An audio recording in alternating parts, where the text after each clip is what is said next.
ગુજરાતની જનતાને નમસ્કાર પ્રણામ। હું છું લાલજી ભગત ને આજે સ્વચ્છતા દિવસ એટલે આજે ગુજરાતમાં સ્વચ્છતા નિમિત્તે આજે દરેક સરકારશ્રીએ સૂચના આપી છે કે દરેક જગ્યાએ કાર્યક્રમ આપવા સ્વચ્છતા નિમિત્તે। તો આજે હું ગુજરાતની જનતાને નમ્ર અપીલ કરું છું કે જ્યાં સ્વચ્છતા હોય ત્યાં પ્રભુતા હોય। સ્વચ્છતા હોવી જ જોઈએ તો જ આ દેશ એક સુંદર બની રહેશે। પરંતુ એક દુઃખ સાથે મારે વાત કરવી છે કે સ્વચ્છતા કોના લઈને થઈ રહી છે।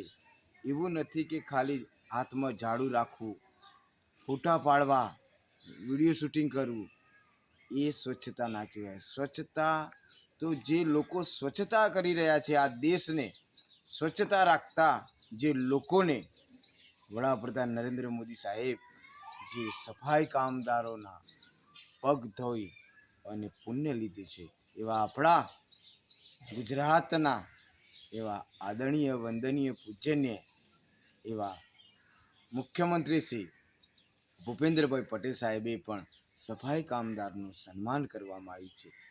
ઠેર ઠેર સફાઈ કામદારોનું સન્માન કરવામાં આવે છે ગુજરાતમાં। પરંતુ સફાઈ કામદારોની વેદના સરકારશ્રીએ સાંભળવી પડશે।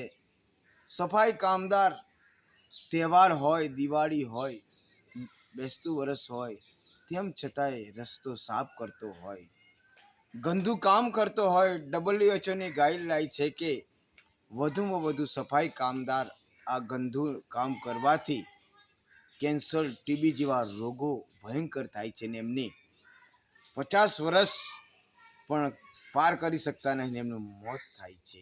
સફાઈ કામદારો ગટરની અંદર રોજ એમનું મોત થતું હોય, ગંદુ કામ કરતા હોય, આખા દેશનો કચરો ઉઠાવીને સ્વચ્છતા કરતો હોય, જ્યારે એ સફાઈ કામદાર સરકારશ્રી જોડે અપીલ કરે છે કે વેદના કરે છે કે અમે વર્ષોથી કામ કરીએ છીએ, અમોને લઘુત્તમ વેતન આપો, અમોને કાયમિકનો હક આપો, તેમ છતાંય આ સફાઈ કામદારોને કાયમિકનો હક મળતો નથી, લઘુત્તમ વેતન મળતું નથી। અને આ ગુજરાતમાં એજન્સીઓ જે કોન્ટ્રાક્ટરો છે, સરકાર લઘુત્તમ વેતન મુજબ પગાર આપવા બંધાયેલા છે, પરિપત્ર થયેલા છે, પણ જે એજન્સીઓ છે એ ભરપૂર સફાઈ કામદારોનું શોષણ કરતા હોય। નગરપાલિકા હોય, મહાનગરપાલિકા હોય, સરકારી કચેરીઓમાં વર્ષોથી જે કામ કરતા સફાઈ કામદારો જ્યારે નવી એજન્સી આવે છે ત્યારે 20-20 વર્ષથી કામ કરતા સફાઈ કામદારોને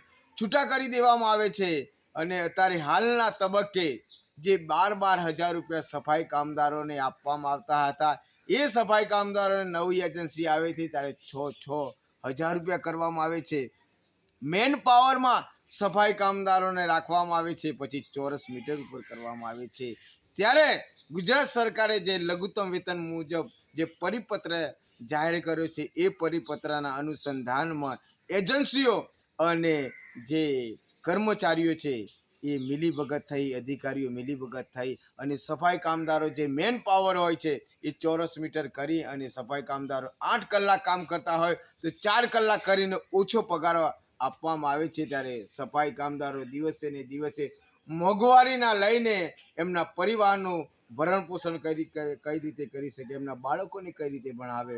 તો ગુજરાતમાં વધુમાં વધુ જે સફાઈ કામદારો છે એમના ઉપર અત્યાચાર, અન્યાય દિવસે ને દિવસે વધી રહ્યો છે। તો હું સરકારશ્રીને અને નામદાર કોર્ટશ્રીને અને વડાપ્રધાન નરેન્દ્ર મોદી સાહેબશ્રીને હું વિનંતી કરું છું કે મારા સફાઈ કામદારોને સ્વચ્છતા નિમિત્તે આજના ભારત દેશમાં જે સ્વચ્છતા નિમિત્તે કાર્યક્રમ હોય, એ કાર્યક્રમ નિમિત્તે આપ આ સફાઈ કામદારોને કાયમિકનો હક આપો, લઘુત્તમ વેતન આપો અને આ કામદારોને ખરેખર ન્યાય આપવો જોઈએ। હું સરકારશ્રીને અપીલ કરું છું ને આ સરકારશ્રીને સફાઈ કામદારોના હક અધિકાર માટે 1/1/2025ના રોજ માલપુરથી હું વડાપ્રધાન નરેન્દ્ર મોદી સાહેબશ્રીને હું મળવા પણ જવાનો છું। અને મિત્રો, સફાઈ એ આપણું જીવન છે મિત્રો। જ્યાં સુધી જે ઘેર સ્વચ્છતા ના હોય ત્યાં ખરેખર સ્મશાન કહેવાય છે। સ્મશાનની અંદર પણ સ્વચ્છતા હોય છે મિત્રો। એવું નથી કે બજારની અંદર સ્વચ્છતા કરવી એ સ્વચ્છતા નહીં, આ શરીરના અંદર પણ સ્વચ્છતા હોવી જોઈએ. આ શરીરના અંદર કોઈ ખરાબ વસ્તુ ન નાખવી જોઈએ. તમાકુ હોય, બીડી હોય, દારૂ હોય, એ પણ એક આ શરીર એક આપણે સ્વસ્થતા રાખવાનું છે. તો આ સ્વસ્થતા નિમિત્તે હું દરેકને વિનંતી કરું છું કે આ શરીર એક મંદિર છે. તો આ મંદિરના અંદર ખોટી વસ્તુ ન નાખવી જોઈએ. તો આજના પ્રસંગમાં દરેક જનતાને હું વિનંતી કરું છું કે સફાઈ કામદારને ન્યાય આપો અને દરેક લોકો સ્વચ્છતામાં જોડાય એવી હું અપીલ કરું છું. જય ભીમ, જય વાલ.